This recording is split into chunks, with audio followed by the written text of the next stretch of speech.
Live from Washburn University in Topeka, Kansas, it's KSWU News.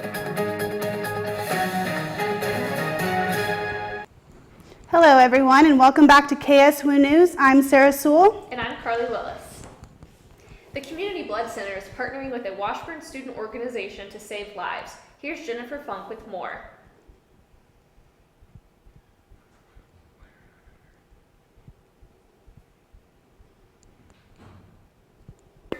In 1998, the Community Blood Center moved to their new location at 8th and Lane.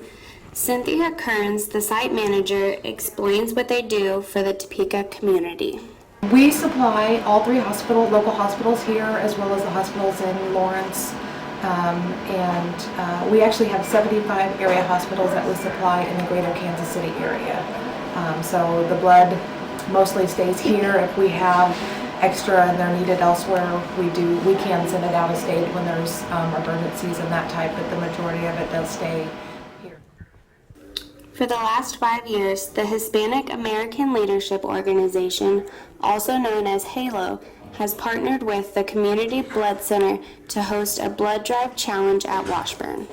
I'm the advisor for HALO. So HALO is a student organization, and basically what they do is they share their culture, and anybody who's interested can participate. So it's all Hispanic cultures.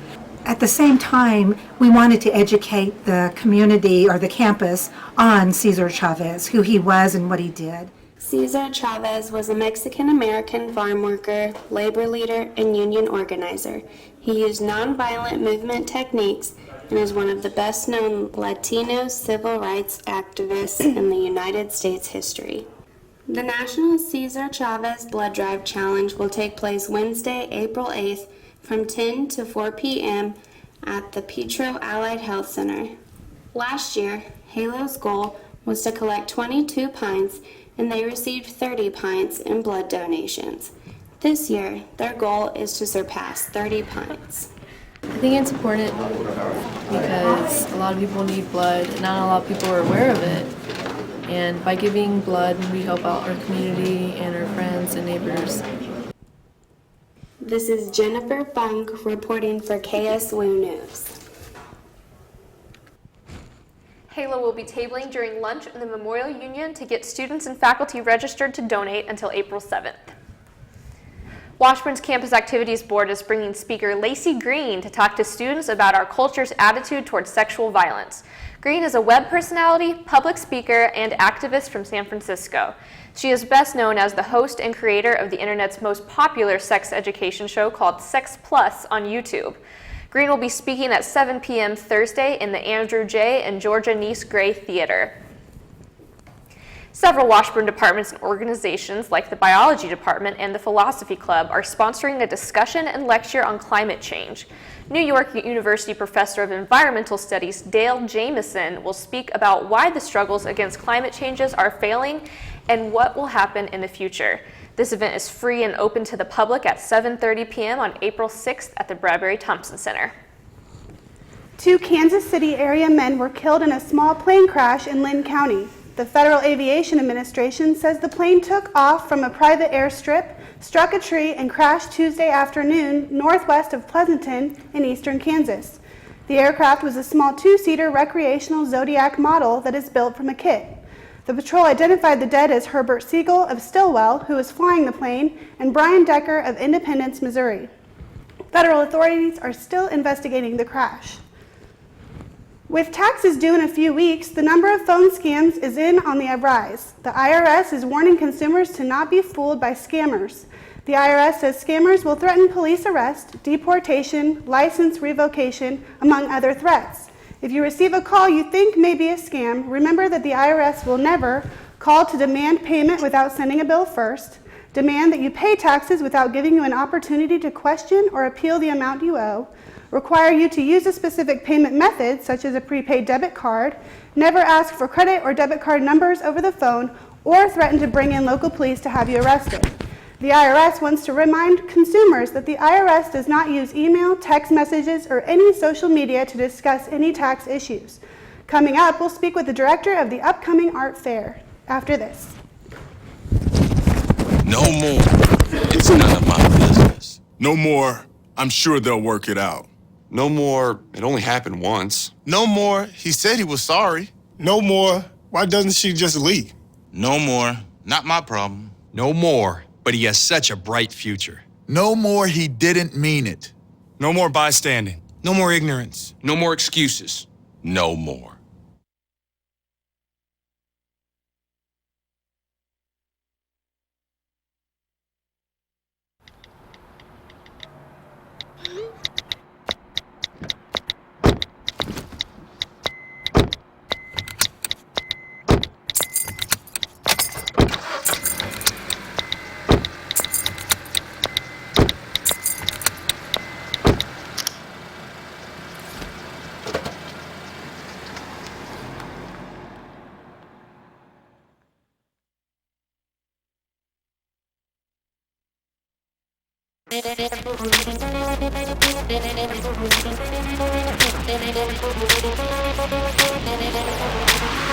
Don't make me throw it down.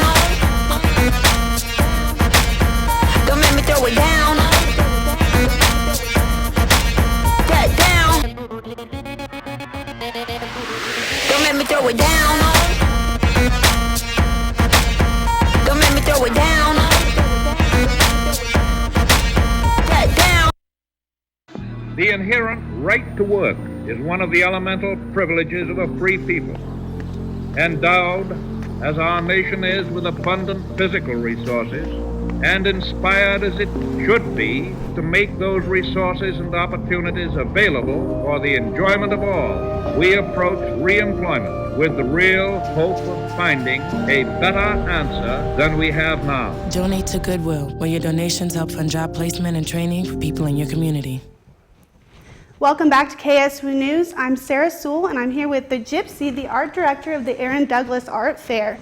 So first off, I'm glad to have you here. Thank you. Thanks for being here. I wanted to start, could you tell us a little bit about the history of the Aaron Douglas Art Fair? Well, actually, it came from an idea after the mural was done in the Aaron Douglas Art Park back in 2005, which that was taken off of a mural that Aaron Douglas himself did at a branch of the New York Public Library in Harlem. And it was supposed to be the emergence of Africa into the modern age, and it's an interesting mural. They made the mural in the park, and then the idea came together in 2006 to have the art fair down there in the park. The art fair is very much a community thing. I love the way it's done because it's like an old-time block party, actually, you know. And they come together down there, and the community, it's in Tennessee Town, by the way, which the park itself is situated between Washburn and Lane on 12th Street. Anyway, Central Topeka just kind of comes together down there, and they do this beautiful art fair every year. This is going to be the 10th year for it. That's what I heard. I heard it was the 10th year. Do you have anything special planned for this event? We have a whole lot of things special planned this year. We've increased the number of artists that we're going to have, which is really nice. We have some, of course, every year we have the 2 stages where we have performing artists doing their thing out there. We have members of the community, different community organizations supplying the food there. This is a big thing for us. People have asked us before, why don't we bring in like the big vendors, you know, with the big vending wagons and what have you. That's not what it's about. It's about community. So we open the park up to members of the community. We want those smaller organizations, church organizations, school organizations to come in and be a part of this. You can go into any fair and get a big vendor. Yeah. You know, but there at the art fair, we want to bring the community together, so you get the small vendors. So what can we expect to see? Different types? Well, we have the different categories, of course, And you're going to see 2D art, you're going to see 3D art, like the sculptures and what have you there. You'll see our featured artist, which I can't give it away, but he is very much this year in celebration of the 10th year. He is very much in the vein of Aaron Douglas. We picked him specifically because there was something very Aaron Douglas about him. He is African American, like Aaron Douglas was, and he actually has told us that Aaron Douglas influences his art a lot. So, and you can see it in his art. That's awesome. That was actually my next question, so I guess I can't go there. I beat you to that. Yeah, I'm sorry about that. So what can people expect, I guess, what are you wanting people to gain from the event? Well, of course, we want them to enjoy themselves. We want them to see all this beautiful art, but we want them to learn from it too. It's a cultural experience. So we want people to come out there. We want them to be able to experience a different type of art. It's a chance for people to actually meet one-on-one with an artist. A lot of times the person will go to a gallery, you know, and they'll look at a beautiful painting up on the wall, but they don't get that chance to go one-on-one with the artist. By going one-on-one with the artist, they learn a little bit more about the art, they become more involved in the art, and maybe, especially with the younger people, older people too. My wife started painting when she was in her 40s, and she's an excellent artist now, you know. She didn't know she could do it. But with younger people, they get that spark, and then they start creating the art themselves, and it just keeps everything flowing, makes Topeka beautiful because we're covered in art. Well, that's awesome. I'm glad to hear that. If you're just now joining us, I'm Sarah Sewell. I'm here with the Gypsy. He is the art director of the Aaron Douglas Art Fair. We were just talking about what you wanted people to gain from the event, but I also heard that you're asking for new artists to participate. Oh yeah, we need emerging artists. It's not just a matter of the professional artist at all. We want the students to come in. We want the emerging artists, someone that's just starting out. We want them in there. And they can go to AaronDouglasArtFair.com. That's the website, AaronDouglasArtFair.com. And they can submit their application. But we want the new artist, okay? We love our professional artists, but we want to see these emerging artists come in. We want to see what they have to offer us. All right. So is this limited, or are we talking musical, performance art as well? Yeah, performance art, music, 2D art, 3D art, you know. Just to clarify, in case somebody don't understand the difference between the 2D and the 3D art. 2D art is like if you do a painting, okay? You do a sketch, you do watercolor, oil painting, acrylic, don't matter. That's 2D art on a flat canvas. 3D art is your sculptures, but it's not necessarily a sculpture as you would think. Our two winners in the Emerging Artist, and they were also People's Choice last year, they did a flat 3D sculpture. Okay, and that's different. It was amazing what they did, and they did them with push pins. They were absolutely just breathtaking. If you go to the website and look, you can see what they did on the website. So your 3D art is sculpture, but you don't limit yourself to, you know, well, I got to do a sculpture of an animal or a figurine. It can be push pins in a board, you know. Right, yeah. And, you know, do something fantastic, do something creative, you know, imaginative.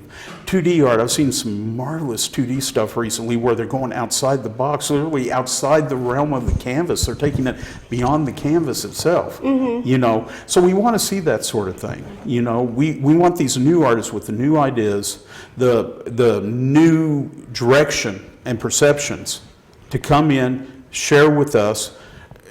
We not only learn from them, they learn from us. It's a two-way street. It's back and forth. So we help them, they help us, and we all grow a little bit. So what about somebody like me who's not so artistically inclined? How could I get involved? Well, if you are not artistically inclined, but you really want to get involved, you can volunteer. Boy, can we use volunteers. What was it? We had close to 3,000 people, I think it was, last year. And that's a lot of people. Yeah. You know, and so, yeah, you can come in and volunteer. We need guides. We need people to show people which direction to go, help with setup, direct traffic, help on stage. I mean, there's a lot of things that our volunteers can do, and we always welcome the volunteers. And again, volunteers can sign up by going to the website at www.aarondouglasartfair.com. Okay. Well, thank you. I'm going to have to look into that for sure. I also heard that there are 6 awards that are going to be handed out. Yep, we have the 2D, and I'm going to cheat here, okay? That's okay. All That's right. okay. We have just to make sure I don't miss anybody. I hate it when I miss somebody. We have 6 awards that are handed out. The first one is a 2D emerging artist. Alex Olson was our winner last year. Next one is a 3D emerging artist, the 2 gentlemen I was just talking about. Okay, that was Brian Goodspeed. I won't remember this without looking. Brian Goodspeed and Joshua Markley. They also won People's Choice, which is another one of our awards. Okay, then there's the 2D Professional, which was won by Lisa Adam, which she was one of our previous winners as an emerging artist. She came in as an emerging artist. Then Laura Engelhart won Professional 3D. And then we have a student category for students like high school age and what have you. And that was won by Ryan Johnson last year. And I actually remembered them all. Anyway, these are categories: 2D emerging, 3D emerging, 2D professional, 3D professional, and student and people's choice, okay? Those are the 6 categories. We keep the categories tight because we don't want it to get too convoluted. We don't want it to get too outside the realm. We want people to be able to come in and easily vote, easily, look. Our judges have a lot of criteria that they look at. So we want to keep it simple for the judges too, Yeah, right. So, but these are categories, these are simple categories that anybody can enter into that's an artist, easily enter into them. Well, that's awesome. Is there anything else you'd like anyone to know about the show? I just think Aaron Douglas Art Fair keeps growing year after year. Again, this is the 10th year. You don't get to 10 years without being a good show. We want people to come enjoy themselves. We want them to experience community. That's what it's all about. It's about community. It's about the art. It's about the people. And if you're not there, then we don't have the community, we don't have the art, and we definitely don't have the people. Right. All right. Well, thank you for joining us today. My pleasure. Coming up, we'll learn about how the League of Legends is debuting their viewing at the Washburn LLC.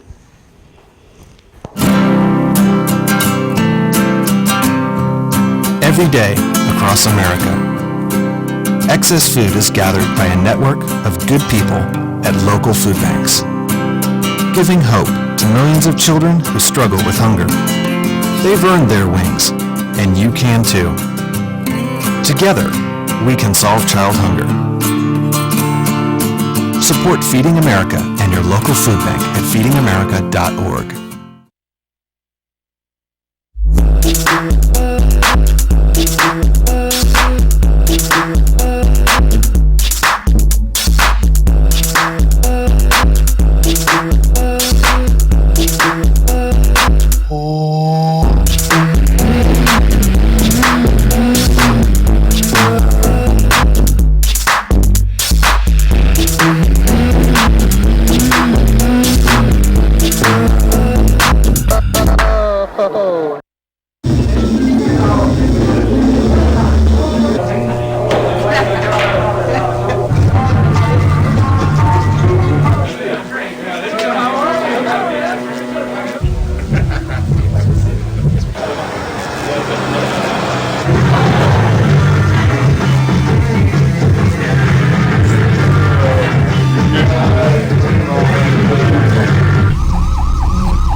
Washburn has several different organizations on campus. Ryan Ogle reports on one organization founded on a love of online gaming.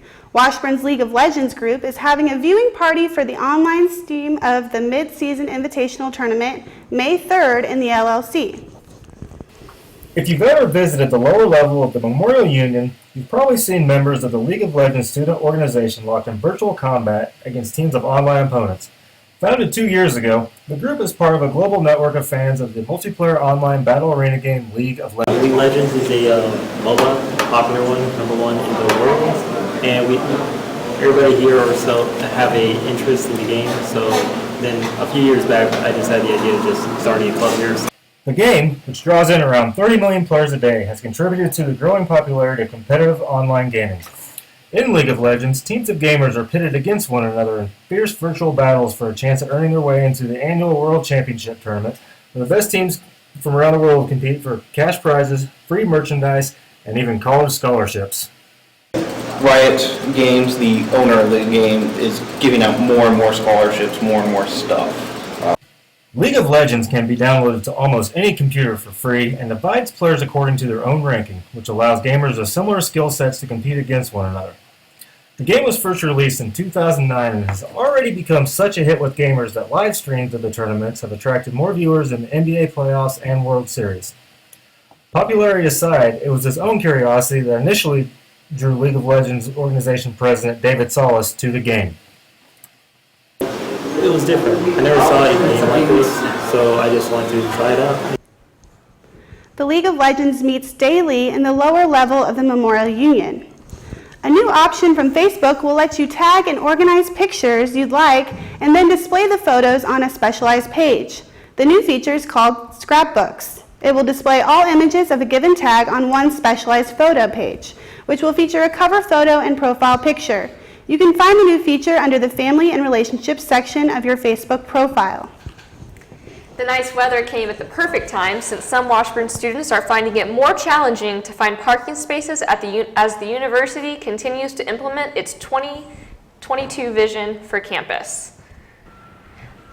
If you've taken a look around campus lately, you'll notice a lot of construction sites, hard hats, and equipment.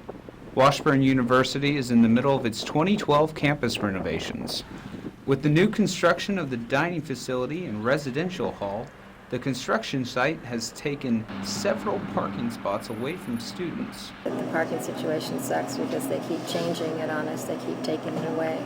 They keep taking more away and keep taking more away. They even taken away the way we can walk across campus. But other students are finding parking just fine. It doesn't affect me that much due to my schedule. I come first thing in the morning at 8 a.m., so spots are open, and then in the afternoon at 1. But I know it can be a really big hassle for other students. The parking area south of Stouffer is closed. Students can no longer enter the 18th Street entrance off of Washburn Avenue to get to campus.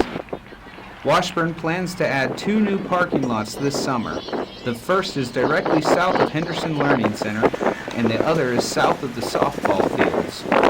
Administrators are urging students to park in Petros and tennis court parking lots. Finish that with KSWU News. Students will be living in the new residence halls in the fall of 2016. If you're just now joining us, I'm here with Camille Cortez, who is a first-year experienced peer educator here at Washburn. Camille, it's good to have you with us. Thanks, Rose. Good to be here. So there's some special event going on tonight with FYE. Yep. How did you get involved in FYE in the first place? Well, it's kind of an interesting story for me. I actually got a call from it was the Friday before classes started this last fall semester. And they were just like, James called me. He's just like, hey, so I have a question for you. I was like, yeah, what's up, James? What can I help you with? He's like, would you like to be a peer educator? Didn't have to interview, didn't have to apply. He just asked me, and I was like, yeah, of course. He's like, great, class starts Monday. And I was like, oh, okay. So I just kind of went in. Wonderful. What are some of the responsibilities that come with that, being a peer educator? One of the main responsibilities is being in the classroom with students every day in their FYU classes. We just kind of make sure they're comfortable in their classes. They're doing really good in their every other class. They're coming to class every day. They're doing well in their transition from high school to college. We also hold office hours. We're required to hold 2 every week. They can be whenever you want to during the week. They can be broken up. During then, we can talk to students what they need talking to. And then also we can finish tasks that we need to get done for FYE. Okay, and on that note, what is the FYE debate that is going on tonight? It's a big question. The FYE debate is, we invited 6 faculty members to come and talk about it. The Game of Thrones. So what we did is we're going to give them different scenarios from Game of Thrones, and they have to pretty much come up on their feet and give their reaction and what they would do during that time. And now, who are the professors that are actually participating in this debate? And I believe we have an exclusive picture of one of them. We have 6. It's Amy White from nursing, Drew Vartia from chemistry, Anthony Silvestri, which is David Sollers from economics, Lindsay Model there it is, from political science, and then Aaron Grant from criminal justice. Okay, and with Game of Thrones being so popular right now, I bet that you'll have a good showing that way too. We really hope so. How have you prepared for this event? We've spent a lot of time just trying to gather what students have been really interested in, what they think is really going on right now, like what's popular. And so we use that as a way just to bring people in. And then how I prepared is pretty much my job was to go out and just kind of get people to go to it, talk about wherever I can, and just make sure people come to it. Okay, and tell us again the time of that and location. It is 6:30 to probably about 7:30. It is in the Washburn A&B room, and there's free pizza, t-shirts, and there was something else that was free too, I can't remember. There you have it. Well, what are you looking forward to the most? I had Anthony Silvestri as my history professor last year, and I loved him, so I kind of want to see his outfit and then what he has to talk about. Okay, wonderful. Camille Cortez, everybody, thank you so much for joining us, and we'll be back after this. All the preparation, the training, it all comes down to this. To be a winning team, you have to work like a winning team. We have a job to do out here today. Some people think it's about muscle, but it's really about heart. A lot of heart. My team depends on me. And my team is 50,000 strong.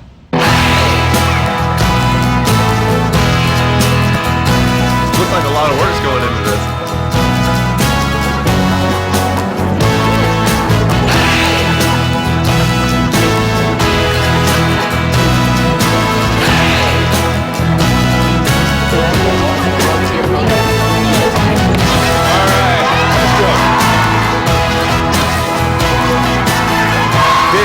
Is what it feels like to be part of a team. A winning team. The action team. Get in on the action at actionteam.org. Are you in? Here's your check.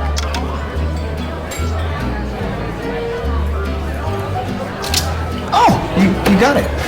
You know, since I got rid of my car, I really enjoy walking. Okay. God, no. Getting pulled over for buzz driving could cost you around $10,000 in fines, legal fees, and increased insurance rates. Oh, you're home early. You live with your mom? That'll set your game back a few years. Buzzed, busted, and broke. Because buzz driving is drunk driving. Welcome back to KSWU News. I'm Trevin Edelman.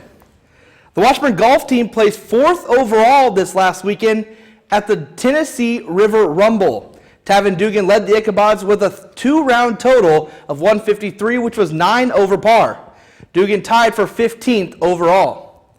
Ronnie McHenry and Jordan Hecker both tied for 20th overall.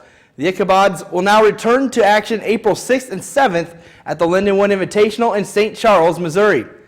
After that, they will host the Washburn Invitational April 13th and 14th at the Topeka Country Club. Well, on the baseball diamond, the Washburn baseball team will travel to Joplin, Missouri to face the number 26 Missouri Southern Lions in a 4-game series starting with a game Thursday at 6 p.m. The Bods will play a doubleheader which starts at 1 p.m. on Friday. The series will wrap up with a game on Saturday at noon. The Ichabods are 21-8 on the year and enter the week in 3rd place in the MIAA standings, just 1 game behind the Lions, who are 22-6 overall. The Lions lead the all-time series 43-33 with the Ichabods. The Washburn softball team is playing Arkansas Tech in a non-conference game at the Washburn softball complex right now. The Ichabods lost the first game 4-2. Washburn scored their only 2 runs in the first inning. Arkansas Tech then scored 1 run in the second inning and then rallied to score the final 3 runs in the 7th inning. The second game is underway right now, and the Bods are down 4-2 in the top of the 3rd inning. Well, that does it for KSWU Sports this week. Thanks for joining us, and we'll see you next week. Be sure and follow us on Twitter and like us on Facebook, and we will see you next week. I'm Carly Willis. I'm Sarah Sewell.